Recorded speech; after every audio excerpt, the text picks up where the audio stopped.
Electrical Engineering. In this lecture, we will discuss about the elementary calculations for energy consumption and savings, and also the battery backup. So the question is, how can I tell how much electricity I use each day? That means how much amount of electricity we are basically using per day. How can we calculate? So alongside heating, cooling, and lights, every appliances or electronic device we use is reflected in monthly energy bills that we got in every month. While climate control and lights are harder to manage, it is easy to find out how much these devices are costing us. Now we can adjust our usage and lower the electricity bill by unplugging or simply using those devices less. To calculate the power consumption, we basically need some simple formula. So first of all, we have to calculate the watts of each devices that we use per day. Then convert the watts to kilowatts. That means you have to divide the total watts by 1000, so you'll get the kilowatt. Now determine the kilowatts an appliance uses per month. Then figure out the cost. There are some multiplications are required that we will discuss step by step. Now the question is, how can I find the wattage of a device? Basically, if we want to calculate the total kilowatt of a device is used per month, therefore we should know what is the rating of the device in terms of wattage.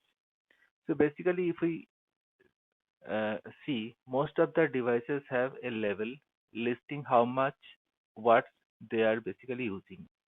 So in each and every appliances, this list are basically these levels are basically we can see. We can also find this wattage level either on the device, usually on the bottom or back, or in the owner's manual. So with each and every appliances, there is a manual, and there also you can see the rating of the device in terms of watt. Now, if we cannot find out the wattage level, then there are a couple of other options to determine how much power the devices are basically uses. For that, we have to purchase some wattage measuring devices, for example, watt meters, or contact the manufacturer with your device models so that you can get the rating of the device. Then we have also provided a list that show the common wattage for everyday household devices that we are basically using in everyday. There are some basic appliances, and the ratings are also mentioned here.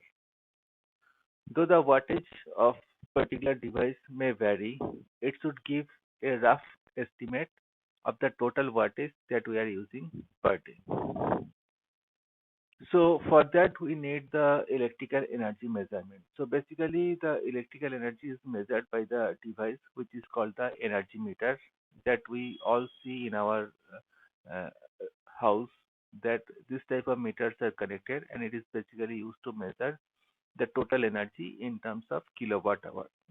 Here we must know that the we know that the electricity bill comes in terms of unit. So basically, 1 unit means 1 kilowatt hour. So this energy meter is basically used to measure the kilowatt hour, where 1 kilowatt hour can be further written as 1 kilowatt into 1 hour. That means if 1 kilowatt load is used for 1 hour, that means we are consuming 1 unit electrical energy.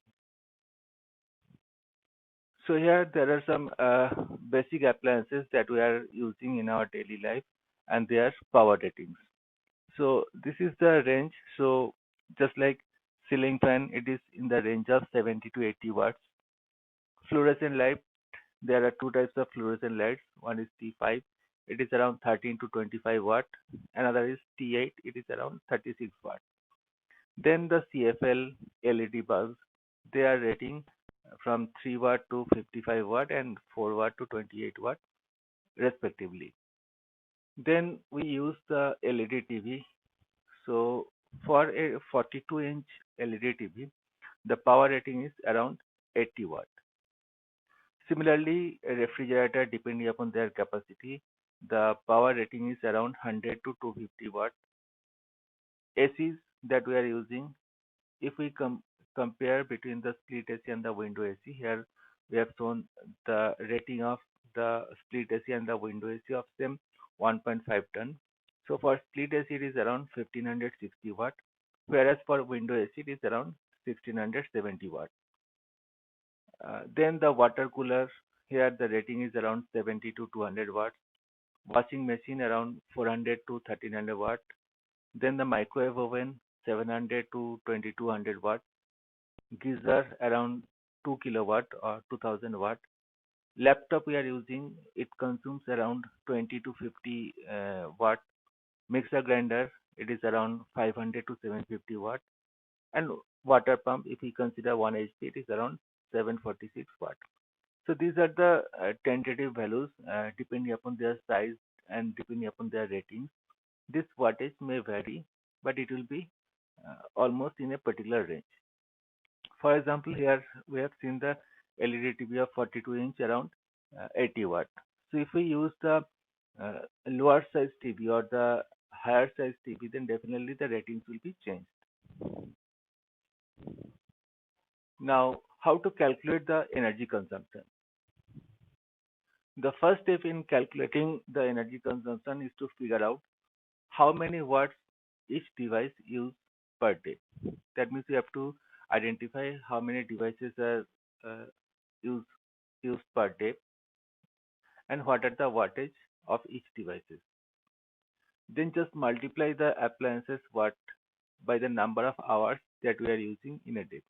For example, if I am using the CFL or LED bulb or fluorescent light for 6 hours, then you have to multiply the watt rating of that particular bulb into 6 in this way.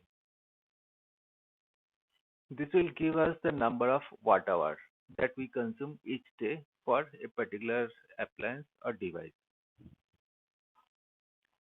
Now, how to calculate the watt hours per day? So for that, the device wattage into hours that we are using per day, it will give us the watt hours per day. For example, if we use a 125 watt television that are used 3 hours per day, it is just an example. We are using a television set TV whose rating is around 125 watt, and we assume it is operating 3 hours per day. Therefore, the total watt hour will be 125 into 3, that is 375 watt per day. However, the electricity on our bill is measured in kilowatt hours, not in watt hours. That we have mentioned in earlier slide. The unit means 1 kilowatt hour.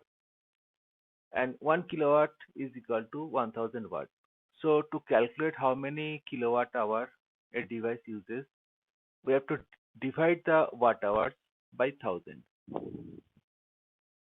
Therefore, to convert the watt hours to kilowatt hours, it should be kilowatt hours.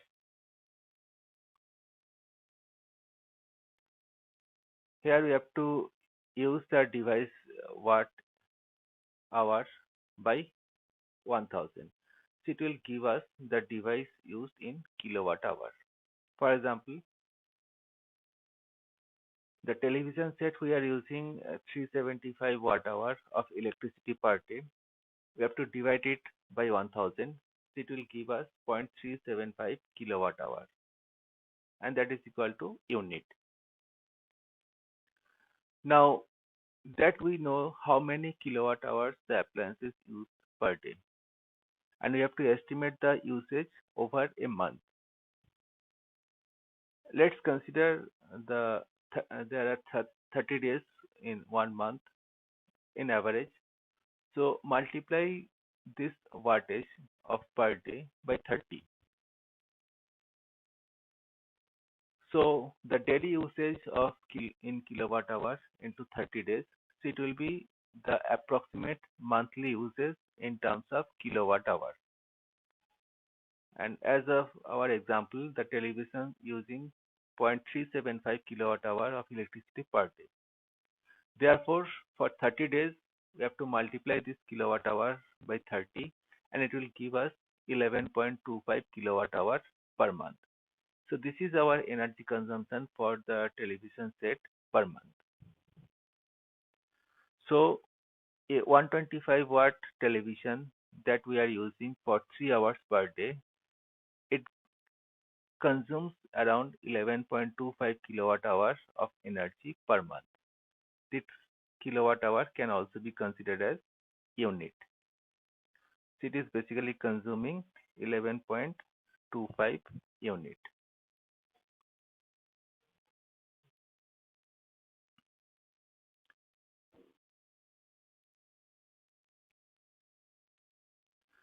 This is our television's energy consumption. How does this translate to our electricity bill? Now we have already calculated the energy that are consumed per month by the device, that is the television set, and then we have to calculate the electricity bill. So let's calculate the electricity bill. Now we know the approximately how much energy that our appliances and devices consume over the course of a month, and we can estimate what that part of the energy bill that will cost. For this step, we need to look at our last electricity bill to see how much we pay per kilowatt hour. Otherwise, you must know the rate of the electricity.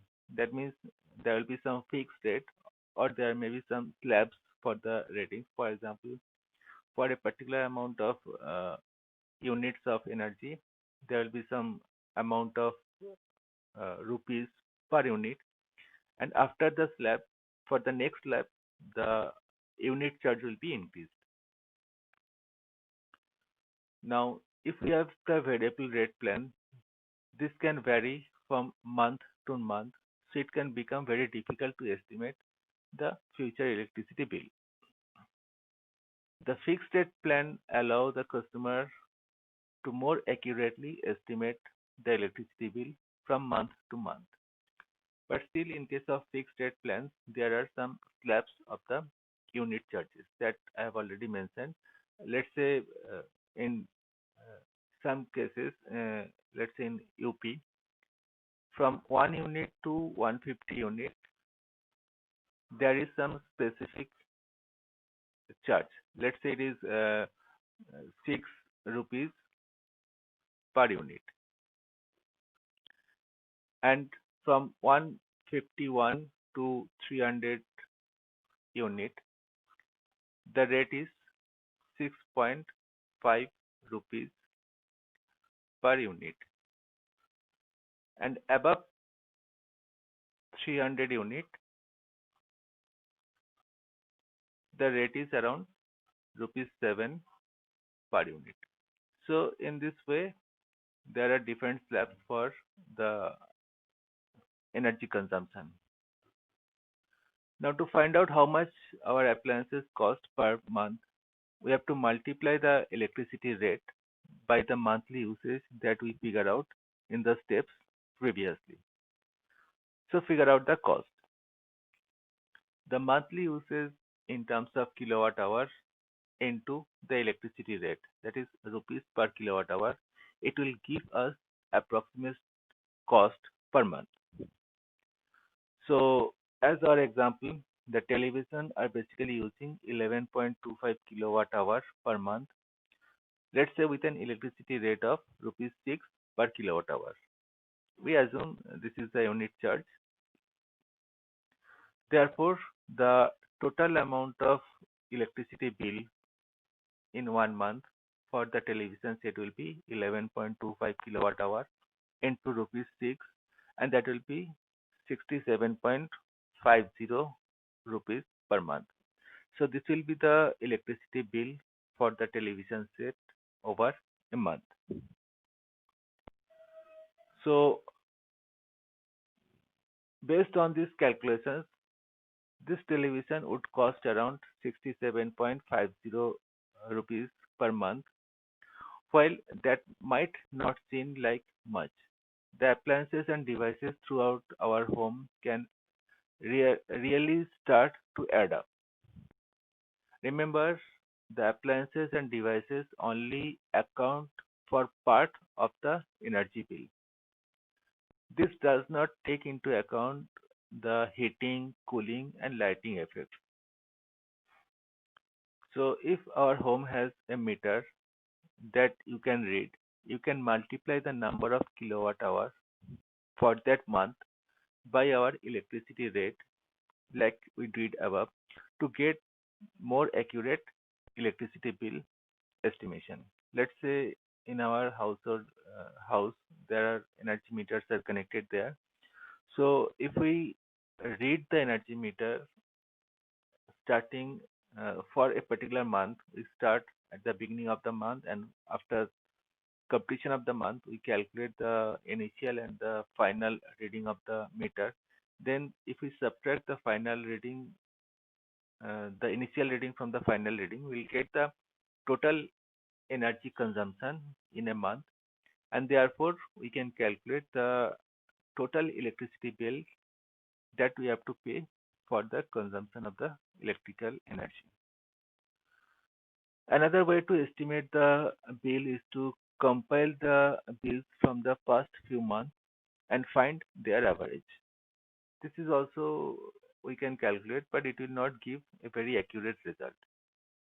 Overall, calculating the energy bill is a matter of knowing our usage and what price that we have to pay for the energy. And it depends upon uh, locality, or we can say it depends upon state to state. There are different ratings of the energy in different states. So you have to know the rating as well as you have to know the energy consumptions that we made in a particular month. Let's calculate the approximate energy savings for lighting project. So how can we save the energy? Basically use the input wattage guide to see what our existing fixture consumes. Let's say it is X watt. We are using some appliance that is already exists in our house and its rating is X watt. Then determine the same for our new fixture. Let's say we replace the old one by a new device or new appliance and its rating is Y watt. For example, we replace the fluorescent light by the LED bulb. So we have to know the rating of the fluorescent light and we have to know the rating of the LED bulb. So it is termed as X and Y. Then subtract the difference to get the saving per fixture. That means X minus Y, let's say Z watt, that we will save per fixture. For example, our fluorescent light rating is, let's say, 25 watt. It is X, and our new LED bulb is 13 watt. So the saving of the wattage in one bulb or in one fixture will be X minus Y, and that will be 25 minus 13, and it will be around 12 watt. Then multiply this by the quantity of the fixtures to get the total watt saved. Suppose in our house we have total 5 fluorescent lamps, and we have to replace all the 5 fluorescent lamps by the new LED bulb. Therefore, for one we save 12 watt. Therefore, for 5 fixtures we will save total 12 into 5, that means 60 watts. Then divide this total savings by 1000 to get the kilowatt. So for 5 replacement, the total savings will be 5 into 12. So it will be 60 watt will be the total savings. And then you have to divide this by 1000. So you'll get 0.06 kilowatt. Then determine the annual hours of operation. Let's say 4000 hours that we are using per year approximately. So then you have to determine the energy cost from the energy bill by dividing the total electricity bill cost by our total kilowatt hour. So it should be around rupees 6 per kilowatt hour. This is the rate of electricity per unit in general. Therefore, we have to multiply the total savings that we have calculated, that is jet kilowatt, into annual hours. That is, we have considered 4000 watt into the cost of per unit charge, that is rupees 6. In this case, we can consider Z as the 0.06 kilowatt that we are taking an example. So it will give us the approximate annual savings for our project of lighting. That means we are replacing all our fluorescent lights by the LED bulbs. So in this case, we can save around 0.06 into 4000 into rupees 6. So it will be our total savings in 1 year. So this is the total savings that we can calculate. There is another way to uh, save the electricity. That is, we can use our we can optimize our electrical appliances usage so that if any appliances are not in use, then we can simply switch off the appliance. This is also a method of saving the electricity. For example, the fans or lights, we can switch off when it is not in use. So in this way, you can save the electricity as well as the energy. The next topic is the battery backup calculation and the selection. So in our house, we are using the inverter. With the inverter, there is a battery also, and this battery gives the backup when the light goes off. So this battery through inverter converts from DC to AC, and then it used to energize our appliances in our household applications. Therefore, we must know what is the backup that we are getting from the battery of the inverter. That means for how much time the inverter will run and we can get the electricity from the inverter. So let's see. Basically, UPS backup time calculations are formed. The formula to calculate the UPS battery capacity is use the formula, that is C is equal to P into T divided by V into efficiency into K, where C is the battery capacity of the required configuration, that is in terms of ampere hour. Its unit is ampere hour. So this is the rating of the battery basically in terms of ampere hour, where P is the total load power and it is in terms of unit watt. T is the backup time. The unit here is hour. V is the battery pack rated voltage and its unit is volt.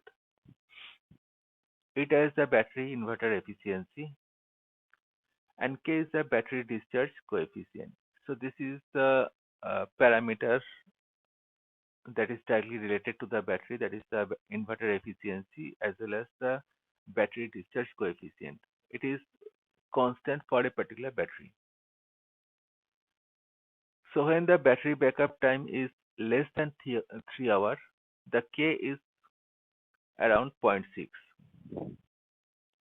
When the battery backup time is 3 to 5 hours, then the value of K is around zero point 0.8. And when it is between 5 to 10 hours, the value of K is around 0.85. And if the battery backup time is more than 10 hours, then the value of K is considered as 1.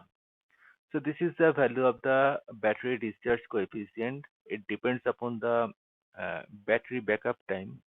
So depending upon the battery backup time, the value of the K is selected. So for example, if the load is 8000 watt and the backup time is 1 hour, then the required battery capacity will be C. It will be equal to P, where P is the load power, that is 8000 watt, into T. T is the backup time. Here the backup time is 1 hour. So here it is 1 divided by the battery pack rated voltage. Normally the battery that are used in inverter is around of 12 volt. So here it is 12 into the efficiency of the battery. Battery inverter efficiency, it is 16 into 0.90, 0.92, that is 92%, into the value of the K, where the battery backup time is less than 3 hours, so the value of K is taken as 0.6. So in this way, we'll get around 75.5 ampere hour. So in this case, we are using here we have to consider we are using 16 batteries. That's why it is 12 volt into 16, because the rating of one battery is 12 volt and we are using 16 batteries. That's why it is 12 into 16 into the efficiency, that is 92%, so 0.092, into the value of K. And as the backup time is 1 hour, it is less than 3, so the value of K is taken as 0.6. So finally, the battery capacity will be 75.5 ampere hour. Therefore, we can select a 100 ampere hour battery to guarantee the battery backup time is more than 1 hour. Because to get the 1 hour battery backup, the battery capacity should be 75.5 ampere hour. So if we choose a battery of 100 ampere hour, then definitely we'll get the backup more than 1 hour.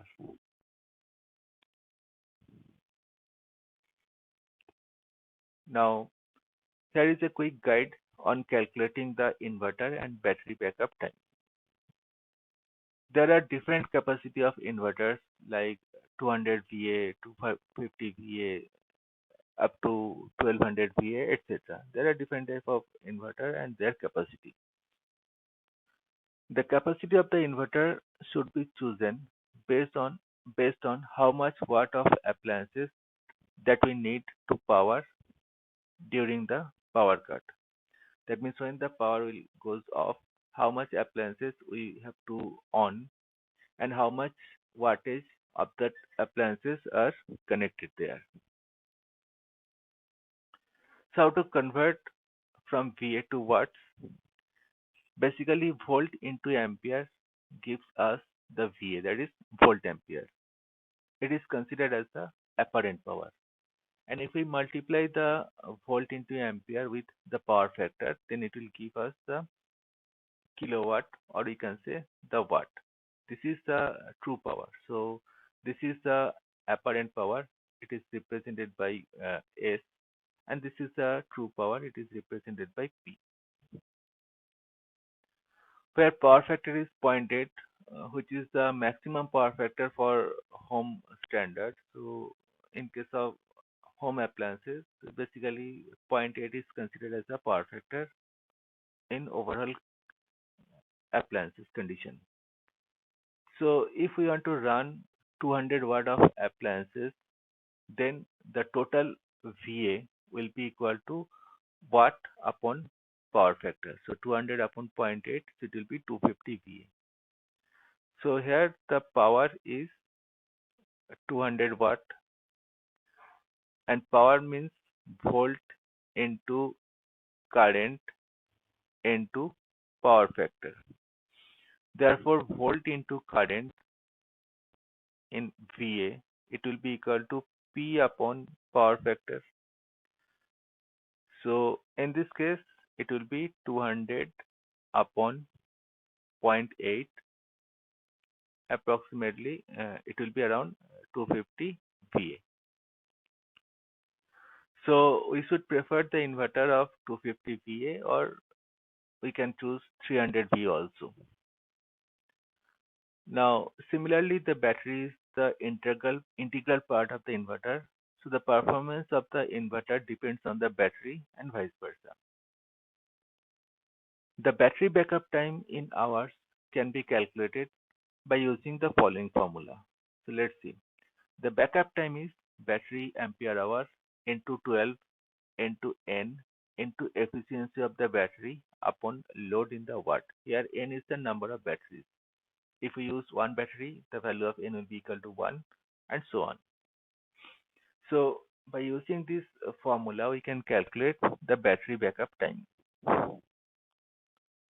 where the battery ampere hour is the capacity of the battery. N is the number of battery that we are using. The rating of each battery is 12 volts, so you can use N number of batteries.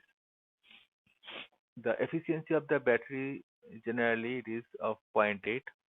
What is the maximum power factor of home standard? Now, the inverter capacity is not used in battery backup time calculations. That you have to remember. During the calculation of the battery backup time, we need not to consider the inverter capacity. So suppose we have a 60 ampere battery and the load is 150 watt, and we have a single 12 volt battery. Generally in home standard, only single 12 volt battery is used. If we see our home inverter system, so generally 12 volt, only one 12 volt battery is connected with the inverter. So the battery backup time will be, how to calculate the battery backup time? It is 60. That is the rating of the battery. It is 60 ampere hour into 12. That is the rating, voltage rating of the battery, into 1. That is, we are using only one battery, into 0.8. This is the efficiency of the battery upon 150. 150 is our load, that is in kilowatt. So it will give us 3.84 hours. So that is considered as the battery backup time. So in this way, we can calculate the battery backup time, and we can choose the proper battery as well as the inverter according to our requirements. That's all. Thank you.